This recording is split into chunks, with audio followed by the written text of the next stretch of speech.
Praha adalah ibu kota negara Republik Ceko yang dikelilingi 4 negara Eropa bagian tengah. Jerman, Hungaria, Polandia, dan Austria. Dan inilah Pražský hrad, atau Kastil Praha yang menjadi kompleks kastil terluas versi Guinness Books of World Record. Salah satu lokasi wisata yang wajib dikunjungi saat ke Praha. Kawasan kastil ini menjadi tujuan utama para wisatawan dari berbagai belahan dunia. Di bagian luar kastil ada beragam kegiatan yang bisa dilakukan wisatawan. Selain berfoto, pengunjung juga bisa menyaksikan kota Praha dari ketinggian.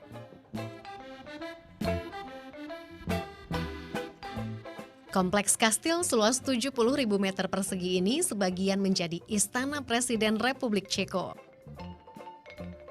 Sementara bagian lainnya dibuka untuk pengunjung.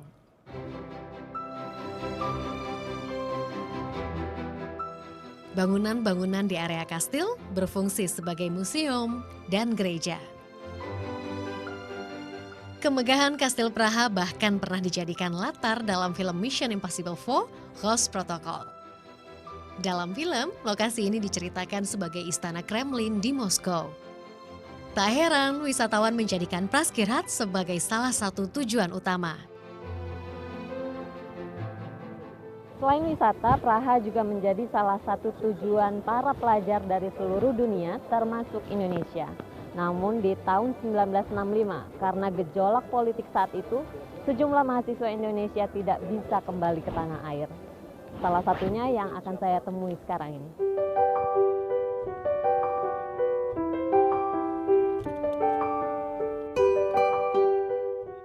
Dialah Suyono, satu dari 32 mahasiswa Indonesia yang datang ke Praha pada tahun 1963 untuk melanjutkan studi. Kini, mengisi hari-hari pensiunnya, pria kelahiran Madiun ini menjalani hobinya memotret. Saya di Hradca nih, di kastel ini ya. Ini Mbak Dini ya, Mbak. Apa kabar? Baik. Sehat? Alhamdulillah, Mbak. Sehat. Naik apa tadi ke sini, Om? Lebih dari 50 tahun tinggal di Praha, Suyono tentu sudah sangat mengenal kota ini. Apalagi tempat wisatanya. Sambil mengajak saya menjelajah sisi lain Pražský hrad, Suyono memulai cerita. Bagi mereka yang tidak setuju dengan pemerintahan saat itu, maka harus rela menjadi orang terlarang untuk kembali ke Indonesia. Suyono pun memilih jalan ini. Bahwa dia berhak menuduh saya apa saja, tapi saya tahu siapa saya dan saya tahu keyakinan saya. Dengan begitu, saya disuruh pulang ke Indonesia. Menurut saya itu tidak logis karena orang yang tidak melawan rezim pada waktu itu cuma lewat di jalan dan dituduh, itu pun juga bisa ditembak. Itu kabarnya sampai di sini. Apalagi saya yang terang-terang tidak setuju ya terhadap, dan saya tahu apa konsekuensinya. Saat masih tergabung dalam negara Cekoslovakia, paham komunis lama bertengger di negara ini. Mayoritas masyarakatnya pun ateis atau tanpa agama.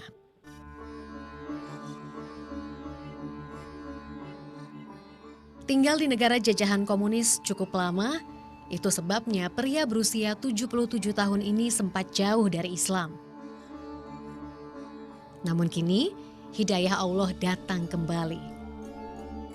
Tergerak hati, Suyono ingin kembali dekat dengan penciptanya, Allah Subhanahu wa Ta'ala. Sambil berjalan-jalan, Suyono mengajak saya menyempatkan salat di sebuah masjid. Dengan pengetahuan Islam yang sempat ia pelajari semasa di tanah air, Suyono terus ikhtiar. Berusaha menjalankan ibadah demi menggapai ridho ilahi.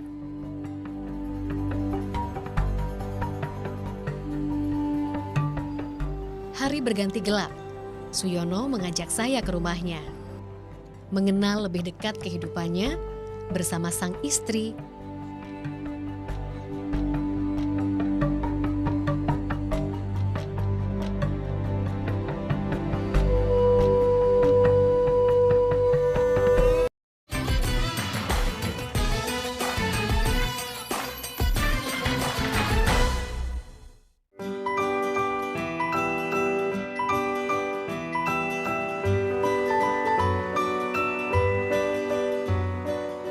Ingin mengetahui lebih banyak kisah Suyono, saya pun diajak ke rumahnya. Namun di perjalanan, Suyono membawa saya mencicipi terdelnik, camilan tradisional.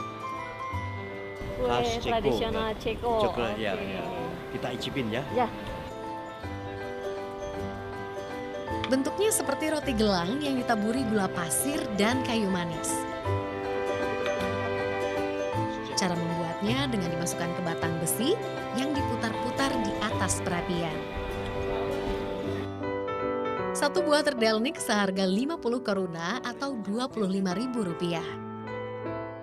Terdelnik, Artinya ya. apa? Artinya itu dari kata terdelo. Terdelo itu artinya bodoh. Bodoh. Ya. Oh. Jadi kita bisa bilang ini kue bodoh.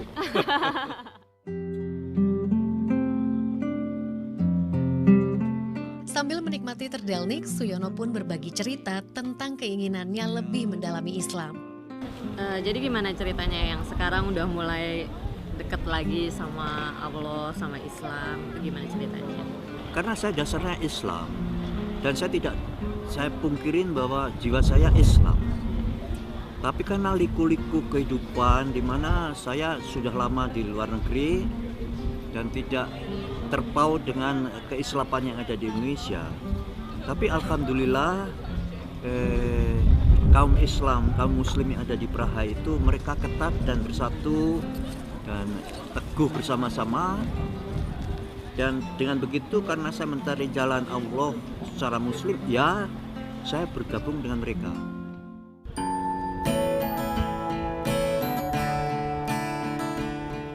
Suyono tinggal di kawasan Kobilisi, Praha 8. Agak jauh dari pusat kota.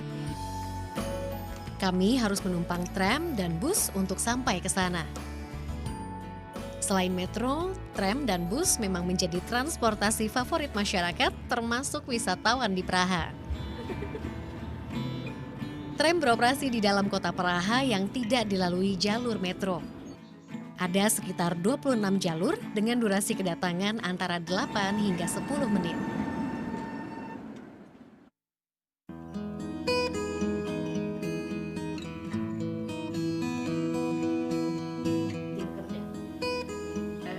Di apartemennya, Suyono tinggal bersama sang istri, Barunka Sujonova. Anak dan cucunya tinggal di wilayah lain di kota Praha. Barunka merupakan teman semasa kuliah. Menjadi mahasiswa ikatan dinas atau MAHIT, saat itu Suyono kuliah di Universitas Charles. Ia mengambil 4 jurusan sekaligus.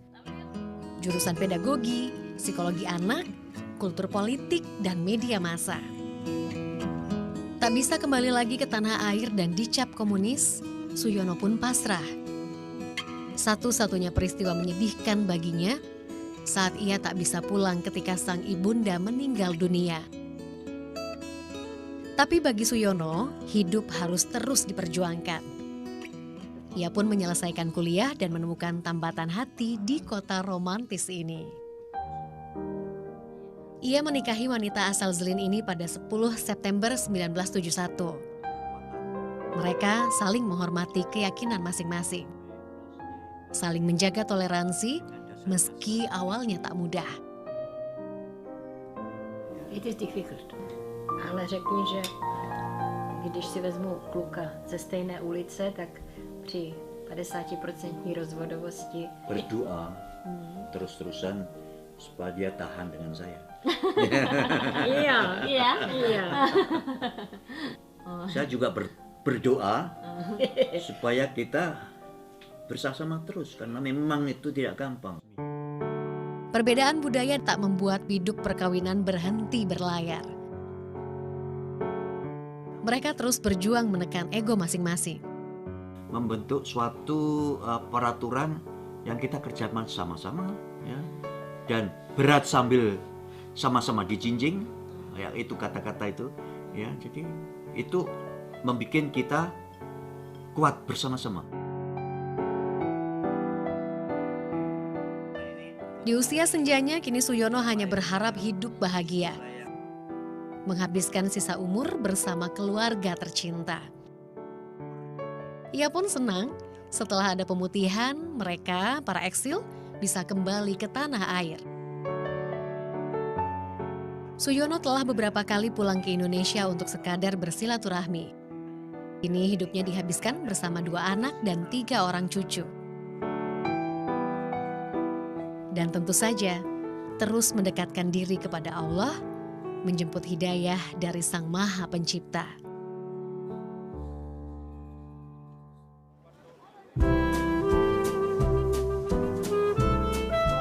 Atas saran Suyono, hari ini saya akan mencoba wisata lain di Praha.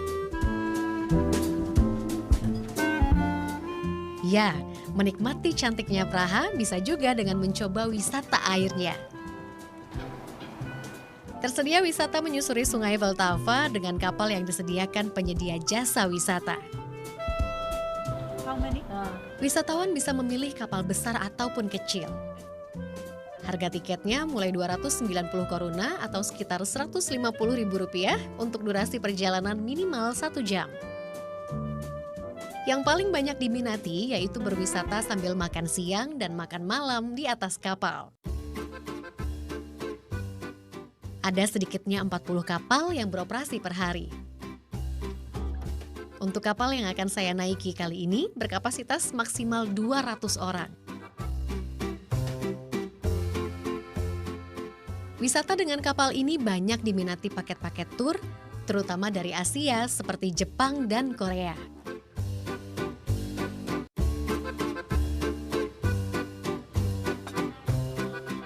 Sepanjang menyusuri Sungai Vltava ini, kita juga diperdengarkan informasi tentang gedung-gedung bersejarah yang ada di sisi kanan dan kiri sungai dalam 8 bahasa, antara lain Inggris, Jerman, Prancis, dan Spanyol.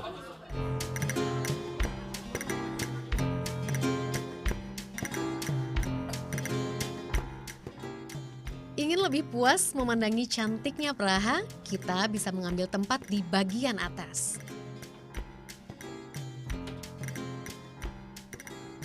Dari sini, kecantikan bangunan-bangunan bersejarah yang dilalui begitu mengagumkan.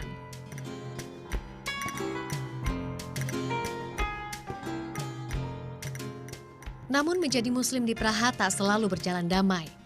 Islamfobia begitu terasa di kota ini. Protes-protes terhadap Islam sering kali terjadi.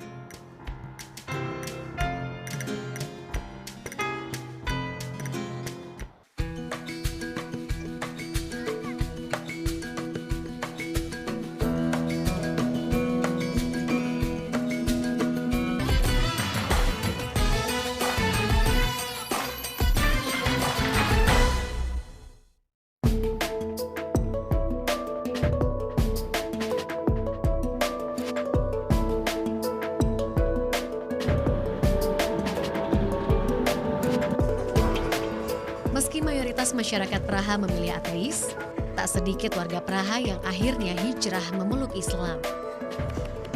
Meski begitu, kehidupan sebagai muslim di kota ini penuh perjuangan. Hari ini saya akan bersilaturahmi dengan keluarga Raed Syekh di Primatorska, Praha 8.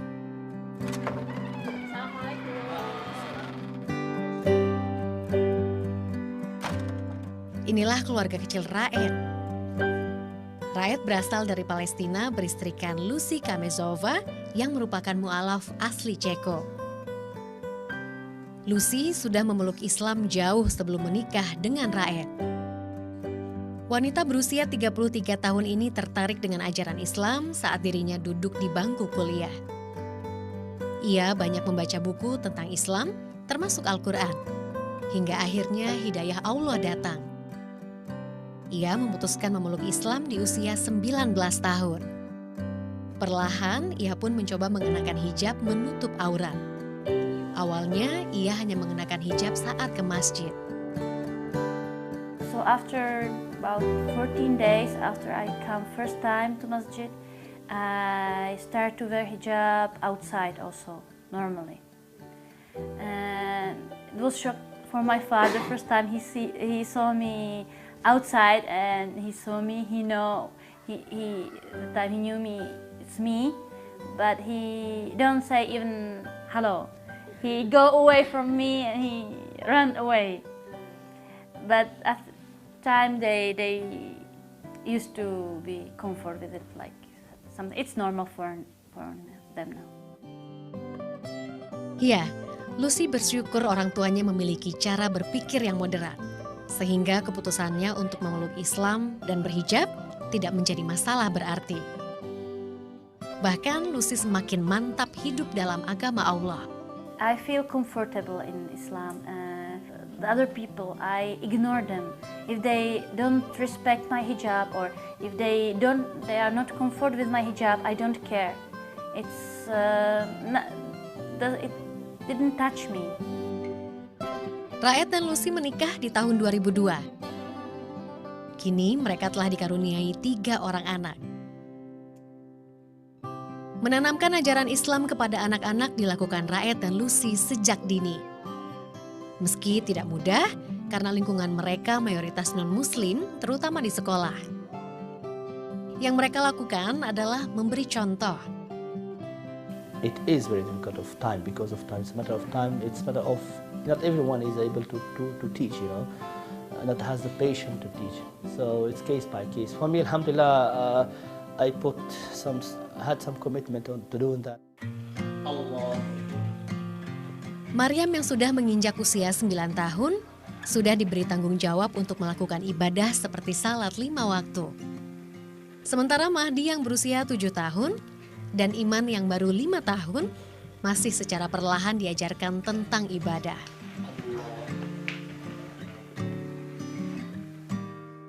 Wal 'asr. Selain salat, anak-anak juga rutin belajar menghafal surat-surat pendek Al-Quran.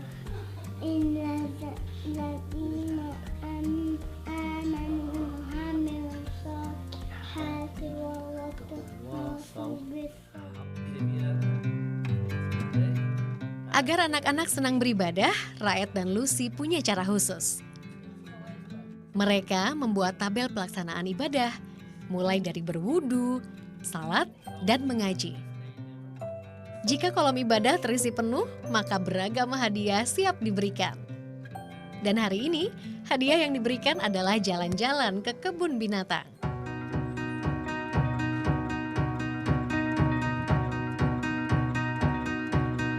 Kebun binatang Jihlava Praha berada tak jauh dari rumah Raed.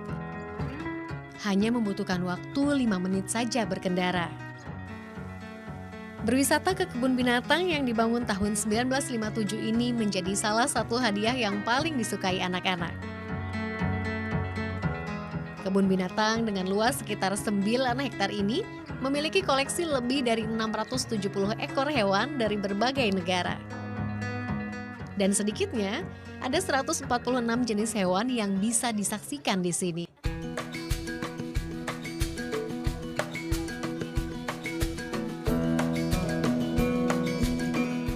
Hewan dari masing-masing negara ditempatkan di ruangan yang sesuai dengan asalnya.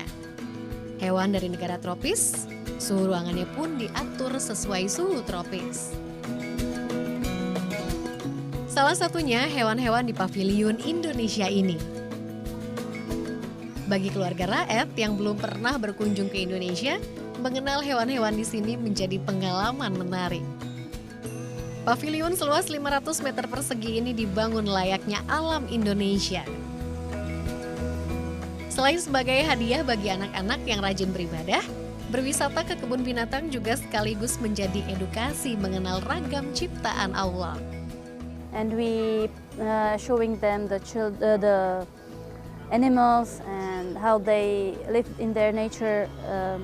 Every animal had the special place where it's the same nature like in his home country. So it's really nice to show the children how they live and how many beautiful creatures Allah made. Yeah, also because it's every time it's a big day when we are going here to the zoo.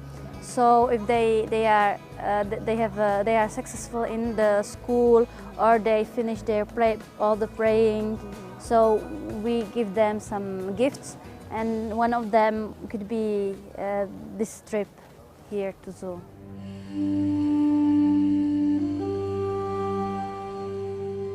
Sungguh mengagumkan mengenal keluarga ini. Terlebih Lucy yang teguh menjaga iman Islamnya di tengah banyaknya cibiran bagi muslim minoritas di Eropa. Subhanallah, mengetahui perjalanan keimanan Suyono dan Lucy Kamezova sungguh menggetarkan batin. Hidayah Allah akan datang bagi mereka yang percaya. Sesuai janji Allah dalam surat Al-Qasas ayat 56.